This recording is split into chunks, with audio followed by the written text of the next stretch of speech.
Guys, അങ്ങനെ ആട് 3 കണ്ടിട്ട് വന്നിരിക്കുകയാണ്. ആദ്യം തന്നെ പറയാനുള്ളത്, ഈ പടത്തിന്റെ റൈറ്റർ മിഥുൻ മാനുവൽ തോമസ് ആൻഡ് ഇതിന്റെ പ്രൊഡ്യൂസർ വിജയ് ബാബു ഒരുമാതിരി വല്ലാത്ത ചെയ്ത്തായി പോയി. കാര്യം ആട് 3ക്ക് ഒരു പാർട്ട് 2 കൂടെ ഉണ്ട്. ഇതൊരുമാതിരി മനുഷ്യനെ ഭയങ്കര ക്യൂരിയസ് ആക്കിയിട്ട് ഇങ്ങനെ കൊണ്ട് നിർത്തിയിട്ട് ക്ലൈമാക്സ് ഇല്ല.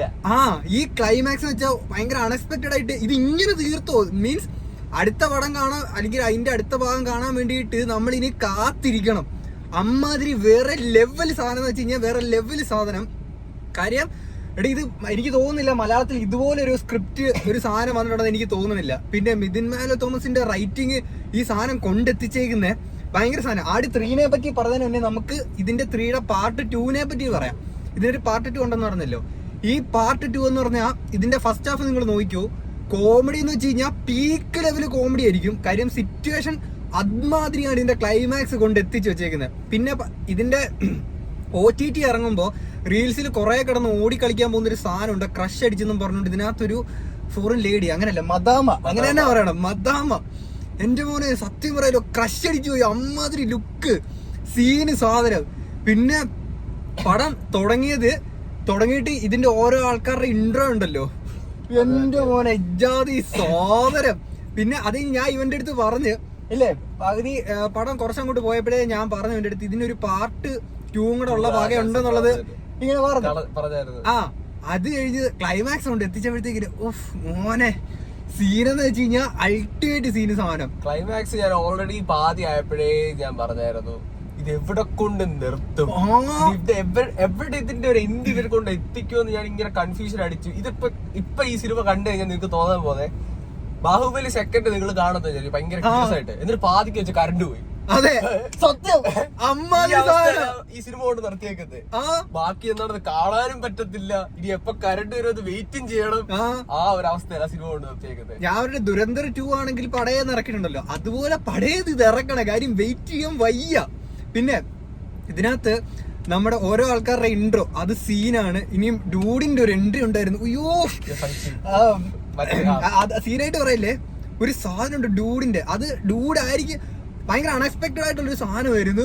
അത് ഭയങ്കര ഹൈ തന്നേക്കുന്ന ഒരു സാധനമാണ്. പിന്നെ അതിനകത്ത് അടുത്ത് എന്തായിരുന്നു പറയാൻ വിചാരിച്ചേ, പിന്നെ പടത്തിന്റെ തുടക്കം, ആ ഒരു ഇൻട്രോ തുടക്കവും എൻഡിങ്ങും ഭയങ്കര രസമാണ്. ഇതിന്റെ ഇടയ്ക്കുള്ള കുറച്ച് സംഭവങ്ങള്, ഈ എന്താ പറയാ, 2 ടൈം ലൈനാണ് പറയുന്നത്. ആ ടൈം ലൈനിൽ അങ്ങോട്ടും ഇങ്ങോട്ടും പോകുന്നതിന്റെ അല്ലെങ്കിൽ കഥ ബിൽഡ് ചെയ്ത് വരുന്നതിന്റെ ഒരു ചെറിയൊരു വലിച്ചിലുണ്ടാവും. അത് കുറച്ചുകൂടെ കട്ട് ചെയ്ത് കുറച്ചുകൂടെ ഒന്ന് ഇത് ക്രിസ്പ് ആക്കിയത് കുറച്ചുകൂടെ നന്നായി എന്നുള്ള തോന്നി.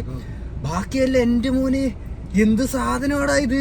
ചിരിക്കാനുണ്ട്, അതെ, എല്ലാ ഇമോഷൻസും ഉണ്ട് സത്യം.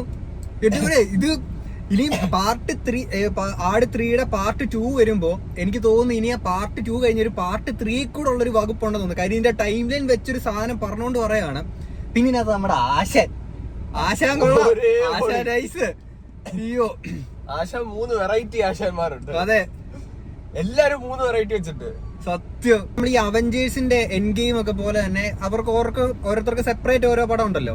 അയൺമാന് സെപ്പറേറ്റ് ഒരു പടം, അതുപോലെ ക്യാപ്റ്റൻ അമേരിക്കയ്ക്ക് സെപ്പറേറ്റ് ഒരു പടം, അതുപോലെ ഓരോ ആൾക്കാർക്ക് സെപ്പറേറ്റ് പടം കൊടുത്ത് ആ ഒരു ക്യാരക്ടറൊക്കെ സെറ്റ് ആക്കിയിട്ട് അവരുടെ അവഞ്ചേഴ്സ് എല്ലാവരുടെ കൂട്ടായിട്ട് എൻഡ് ഗെയിം പോലെ സെറ്റ് ചെയ്യുന്ന ഒരു പരിപാടി ഉണ്ടല്ലോ. അതിന്റെ അതുപോലത്തെ ഒരു സാധനമായിട്ടാണ് ഇത്. കാര്യം വെച്ചാൽ ഇത് സെപ്പറേറ്റ് ഈ ക്യാരക്ടേഴ്സിനെയൊക്കെ പാർട്ട് 1ലും പാർട്ട് 2ലും ഈ ക്യാരക്ടർ ഭയങ്കരമായിട്ട് ബിൽഡ് ചെയ്ത് അതിന്റെ പീക്കിൽ കൊണ്ടെത്തിച്ച് അതിന്റെ ഫോളോ അപ്പ് ആയിട്ട് പാർട്ട് 3ൽ ഇതെല്ലാം കൂടെ ചേർത്തോണ്ട് വന്ന് കൊണ്ടുപോയിരിക്കുന്ന മിക്സ് ചെയ്ത് വെച്ചേക്കുന്ന ഒരു സാധനം. അത് മറ്റേ അവഞ്ചേഴ്സിന്റെ എൻഡ് ഗെയിം പോലത്തെ ഒരു സാധനം അല്ലേ, ക്യാരക്ടേഴ്സിന്റെ ഒക്കെ അങ്ങനെ കൊണ്ടുവന്നേക്കുന്ന ഒരു സാധനം. ഈ ക്യാരക്ടേഴ്സ് ബിൽഡ് ചെയ്യാനെ കൊണ്ട് യൂസ് ചെയ്തു. തേർഡ് വന്നപ്പോഴത്തേക്ക് കംപ്ലീറ്റ് കോൺസെപ്റ്റേ മാറ്റിക്കളഞ്ഞു, സിനിമയുടെ കോൺസെപ്റ്റേ മാറ്റിക്കളഞ്ഞു. കാരണം എന്താ വെച്ചാല് ഫസ്റ്റും 2ഉം കണ്ടപ്പോ എനിക്ക് ഇത്ര എക്സൈറ്റ്മെന്റ് ഇല്ലായിരുന്നു. കാരണം കഥ ഒരുമാതിരി എഴിഞ്ഞു പോകുന്ന പോലെ എനിക്ക് ഇങ്ങനെ ലാഗ് ഫീൽ ചെയ്യും. കാരണം സാധാരണ ഒരു ഗ്രാമത്തിലുള്ള ഒരു കഥ പോലെ ഇങ്ങനെ ഫീൽ ചെയ്യും. പക്ഷെ ഇതങ്ങനല്ല. അയ്യോ, ഇത് എന്നാടാ ഇത് പ്രൊഡക്ഷൻ വേറെ ഒരു രക്ഷയില്ല.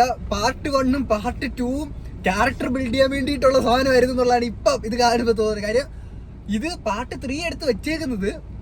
അയ്യോ, ഇത് ഏത് സാധനമാണ്. ഇനി എനിക്ക് എനിക്ക് ഞാൻ ഭയങ്കര എക്സൈറ്റഡ് ആയിട്ടിരിക്കുന്ന സാധനം എന്ന് വെച്ച് കഴിഞ്ഞാൽ പാർട്ട് 3യുടെ സെക്കൻഡ് പാർട്ട്. എക്സൈറ്റ്മെന്റ് കാരണം ഭയങ്കര നാക്കൊടുക്കണുണ്ട്. മാത്രമല്ല തിയേറ്ററിൽ കിടന്ന് അലച്ചു വിളിച്ചിട്ട് സൗണ്ട് ഭയങ്കര ഇതായിട്ടിരിക്കുക. ഇവിടെ തൊണ്ട മൊത്തം കീറിയിരിക്കുക. അടുത്തിരിക്കുന്ന എന്റെ അപ്പുറത്തിരുന്ന പുള്ളിയില്ലേ, എന്തിനാ നമ്മൾ ആ രീതിയിൽ ഇങ്ങനെ നോക്കുക തന്നെ.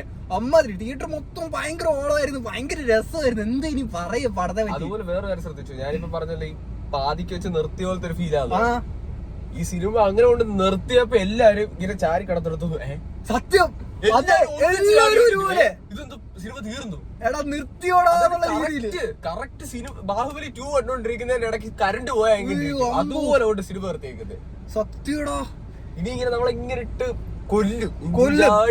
നമ്മള് അതെ സത്യം. ഇത് എങ്ങനെയാണ് ഇനി പാട്ട് എങ്ങനെയായിരിക്കുന്നല്ലേ, കംപ്ലീറ്റ് ഒരു കോമഡി ആയിരിക്കും, പക്ഷെ എങ്ങനെ എൻഡ് ചെയ്യുന്നുള്ളത് അറിയത്തില്ല.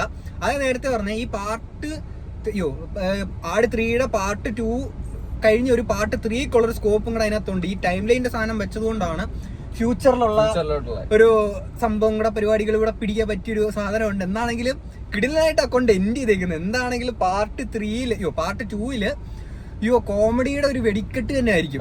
അയ്യോ നിർത്തിയേക്കുന്നത്. അയ്യോ ഇത് ഷാജി പാപ്പാനാണ്, നമ്മുടെ അറക്കൽ അബുവാണ്, ഇത് നമ്മുടെ സ്വന്തം സാധനം. പിന്നെ നമ്മുടെ വിജയ് ബാബു പുള്ളിയുടെ എങ്ങനെ ആ ഒരു കോൺഫിഡൻസ്, യുദ്ധം നടക്കുകയാണ്, പുറത്തോടൊക്കെ സിനിമ ഇറക്കുന്ന അതിന്റെ ഒക്കെ കുറെ സീന് കാര്യങ്ങളൊക്കെ.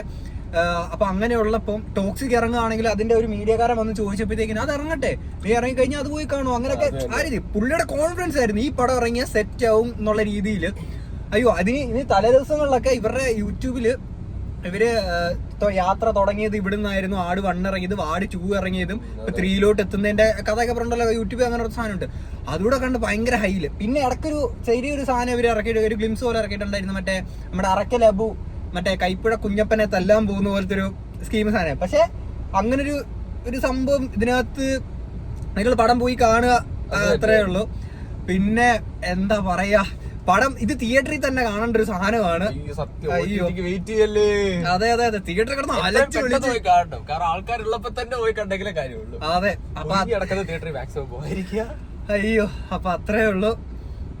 ആട് അതെ എഗെയിൻ റിപ്പീറ്റ് ചെയ്യാണ്, ആട് 3യുടെ പാർട്ട് 2 വേണ്ടിയിട്ട് ഭയങ്കര വെയിറ്റിംഗ് ആണ്. മിഥുൻ മാനുവൽ തോമസ് ആൻഡ് വിജയ് ബാബു ഞങ്ങളെ ഒത്തിരി ഇട്ടിങ്ങനെ വെയിറ്റ് ചെയ്യിപ്പിക്കരുത്, അത്രേ ഉള്ളൂ.